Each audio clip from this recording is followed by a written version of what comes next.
Il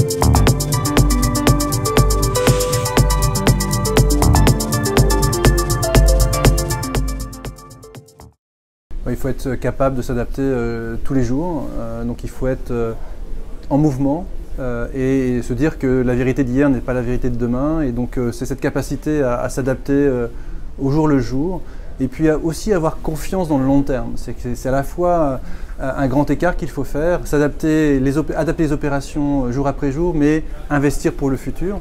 Parce que quand on est une entreprise comme Proximus, on doit bâtir le futur de demain, la plateforme digitale de la Belgique pour les 100 prochaines années. Et donc il faut avoir confiance dans notre capacité à investir pour créer la valeur demain pour le pays.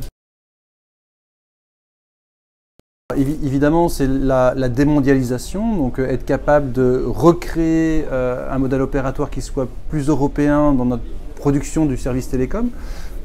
Et donc ça, c'est le premier élément. Le deuxième élément, c'est tout ce qui concerne la cybersécurité. Donc comment construire une infrastructure digitale qui permette de garantir l'intégrité des data les plus critiques du pays. Et pour ça, on a besoin de la fibre, on a besoin de la 5G, mais aussi on a besoin d'une technologie qu'on appelle Sovereign Cloud, qui permet de justement manager et processer ces data les plus critiques. Et ça, on a besoin de le construire très rapidement. Et puis peut-être un dernier enjeu, c'est les enjeux énergétiques, c'est-à-dire comment contrôler un peu mieux les approvisionnements énergétiques de Proximus pour pouvoir être presque autonome en matière énergétique, donc produire son électricité, peut-être réutiliser nos assets pour nous-mêmes, derrière, réinjecter une partie d'électricité dans le grid pour que tout le monde puisse en profiter. Donc il y a des enjeux très forts autour de l'électrification de l'économie qui nous animent en ce moment. Le doute, il est permanent. Je pense que la remise en cause, elle doit être permanente. Et donc ça, c'est notre devoir en tant que manager de remettre en cause les chemins que nous avons décidés avec nos boards.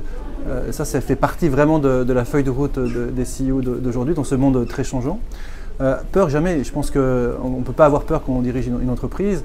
On voit toujours le verre à moitié plein, et c'est comme ça qu'on arrive à créer des stratégies de croissance.